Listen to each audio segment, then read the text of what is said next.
बताया गया। लेकिन आज मैं आपको कुछ बताना चाह रही हूँ कि जब हम साइकोलॉजी पढ़ते हैं ना, तो कोहलबर्ग ने कुछ स्टेटमेंट्स दिए हैं, यानी नैतिक विकास यानी मॉरल डेवलपमेंट के कुछ रूल्स बताए हैं। तो उसकी 3 स्टेजेस हैं, 3 लेवल्स हैं, जिसकी फर्स्ट स्टेज में सबसे पहले एप्रिशिएशन आता है। ठीक है, एप्रिशिएशन और पनिशमेंट जो है वो उसकी फर्स्ट स्टेज आती है। अब मैं उस स्टेज के बारे में क्यों बता रही हूँ, अब ये बच्चे खड़े होके इतना कुछ बोल के गए हैं, इतना रीडिंग स्किल्स उन्होंने आपके सामने शो की है, तो जब वो अपने आप को रिप्रेजेंट कर रहे हैं तो क्या आपको क्लैपिंग नहीं करनी चाहिए? नहीं बनती, आप बैठ के क्लैपिंग भी नहीं कर सकते, दैट इज नॉट फाइन। ठीक है, एप्रिशिएशन सबको अच्छी लगती है, किसको अच्छी नहीं लगती? एप्रिशिएशन होनी चाहिए। कल को आप स्टेज पे खड़े हो, आपके लिए कोई क्लैपिंग नहीं कर रहा है, that is also not fine. और इसका एक और बेनिफिट है, शायद आप नहीं जानते, ब्लड सर्कुलेशन है ना हमारी बॉडी में, वो प्रॉपर वे से होता है, तो हमें क्लैपिंग करनी चाहिए। ठीक है, ये एक्सरसाइज के लिए भी होता है। और क्लैपिंग किस वे में होनी चाहिए? 1 2 1 2 3 1 2 1 2 3 इस वे में होनी चाहिए। क्लैपिंग ऐसे रैंडमली नहीं होती है कभी भी। ठीक है, और एक चीज और बताना चाहूंगी मैं आपको कि बेटा सपोज आप मानो एक चीज कि आपके पापा ने कोई प्लॉट लिया है। ठीक है, तो प्लॉट आपके पापा ने परचेज किया और सडनली उनको पता चला कि म्यूनिसिपैलिटी वालों ने बोल दिया है कि यहाँ पे तो गार्बेज आएगा। ठीक है, तो अब देखो अचानक से उस प्लॉट की वैल्यू गिर गई, प्लॉट की वैल्यू डाउन चली गई। अब लेकिन वही अगर प्लॉट परचेज किया और वही पता चले कि इसकी साइड में कोई कॉम्प्लेक्स बनने वाला है, इसकी साइड में कोई कॉम्प्लेक्स बनने वाला है, कुछ बढ़िया चीज आने वाली है, तो देखो वैल्यू बढ़ गई।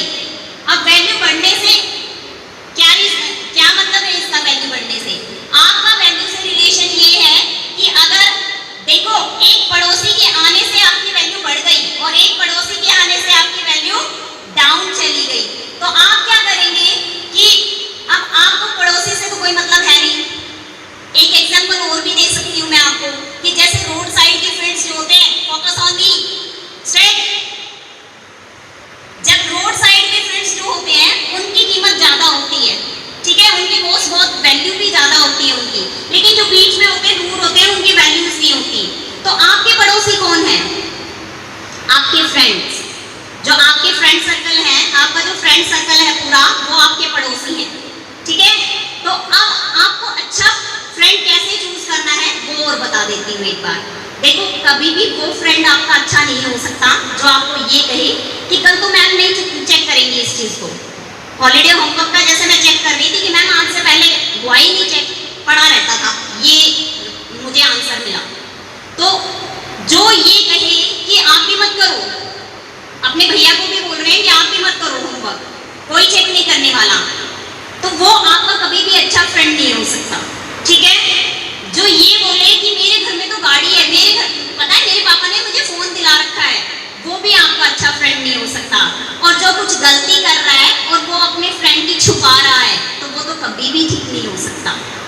ठीक है, वो कभी भी नहीं ठीक हो सकता। हमें कभी भी कोई भी सीक्रेट नहीं रखना चाहिए। ठीक है, प्राइवेसी नहीं होनी चाहिए कभी भी। जिस चीज को हम किसी को बता नहीं सकते, हमें छुपाने की जरूरत है, it means you are wrong, totally wrong. तो आपको कोई भी चीज छुपानी नहीं है, सब कुछ ओपन में होना चाहिए और एप्रिशिएशन देनी है सबको।